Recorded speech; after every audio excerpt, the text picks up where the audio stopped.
Hi friends, இன்றைக்கி சவ் அப்புறம் வந்துட்டு சோயா சங்க்ஸ், குட்டி சோயா சங்க்ஸ் சேர்த்த மசாலா. வெறும் சவ் கூட நீங்கள் பண்ணிக்கலாம்.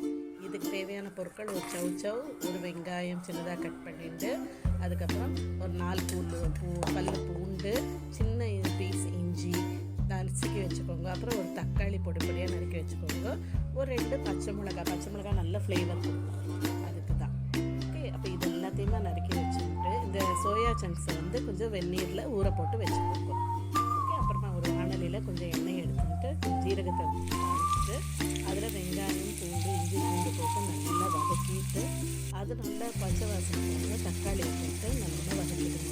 தக்காளி அதுவும் எல்லாம் சேர்ந்து கொஞ்சம் ஓரளவுக்கு சேர்ந்து வரைச்சி அப்போ அதில் மஞ்சள் தூள், தேவையான அளவு உப்பு, மிளகாத்தூள், அப்புறம் மல்லித்தூள் போட்டு நல்லா பரட்டி சேரணும். அது நல்லா சேர்த்து கொஞ்சம் நேரம் மூடி வச்சிடலாம். நல்லா சேர்ந்து அதுக்கப்புறம் அதில் இந்த கட் பண்ணி வச்ச சவ் பச்சை மிளகாய் போட்டுட்டு நல்லா கிளறிட்டு கொஞ்சம் தண்ணி விட்டுட்டு தேவையான அளவு தண்ணி விட்டு மூடி வைங்க. சிம்லேயே வைங்க. கொதிக்க ஆரம்பிக்கும். நல்ல கொதி வந்ததும் அது வந்து ஓரளவுக்கு சவ் வந்து 90% வெந்துடும்.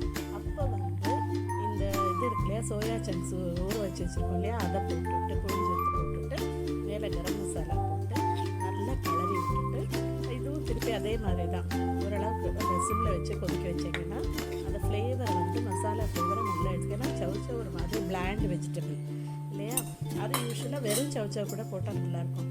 பட் எங்கள் வீட்டில் இந்த காம்பினேஷன் பிடிக்கும், அது நல்லா போட்டேன். மூடி வச்சு அது நல்லா கொதிச்சதுக்கப்புறம் அது வந்து இந்த அளவுக்கு நல்லா வெந்துடும். வெந்து எல்லாமே மர்ஜாகி வச்சு மேலே கொத்தமல்லி தூவிட்டு சர்வ் பண்ணலாம். இது பூரி, சப்பாத்தி, அப்புறம் சாதம், ஃப்ரைட் ரைஸ்